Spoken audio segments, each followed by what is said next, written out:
Kaveri delta மாதிரி கங்கா பிரம்மபுத்திரா டெல்டாவோட ஒரு சாப்பாடை எப்படி இருக்குன்னு தெரிஞ்சுக்கிட்டே நம்ம கூட எப்படி அது ரிலேட் ஆகுதுன்னு பார்க்கலாமா? நம்ம சாப்பாட்டில் எப்படி தேங்காவை பிரிக்க முடியாதோ அதே மாதிரி தான் எல்லா இடத்துல இருக்கிற டெல்டா மக்களோட சாப்பாட்லேருந்தும் தேங்காவை பிரிக்க முடியாதான். நம்ம காவிரி டெல்டாவில் எப்படி தேங்காய் அதிகமாக இருக்கோ அது மாதிரிலாம் எல்லா இடத்துலையும் இருக்காதான்.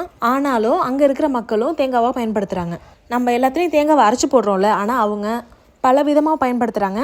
வெஸ்ட் பெங்கால், அஸ்ஸாம் சைட்லலாம் அதை கட் பண்ணிவிட்டு பீஸாக போட்டு தேங்காய் பல்லுன்னு நம்ம ஊரில் சொல்லுவாங்க, அது மாதிரி பயன்படுத்துகிறாங்க. ஏன் டெல்டா மக்கள் தேங்காவை பற்றாக்குறையாக இருந்தால் கூட பயன்படுத்துகிறாங்க அப்படின்னா, டெல்டாவில் அடிக்கிற காற்று ஹியூமிடிட்டி அதிகம், அதாவது ஈரப்பதம் அதிகம். அதனால் வேர்வை வெளியில் வர முடியாமல் உடம்பு அதிகமான சூடாகி உடம்புல உள்ள மினரல்ஸ் எல்லாம் போயிடும். அதை பேலன்ஸ் பண்ணுறதுக்கு தேங்காய் தேவைப்படுதான் மெயினாக. இன்றைக்கி கங்கா பிரம்மபுத்திரா டெல்டாவோட ஆலு சோலார் தால், அதாவது ஒன்றும் இல்லை, உருளைக்கிழங்கு கடலைப்பருப்பு, இதை வச்சு ஒரு சைட் டிஷ். இது கம்ப்ளீட்லி பெங்காலி ஃபுட்டு. ஆனால் ஒவ்வொரு வாயிலையும் நம்ம ஊர் ஃபீல் வந்துச்சு எனக்கு. ரெசிபி கீழே இருக்குது, ப்ளீஸ் செக் அவுட்.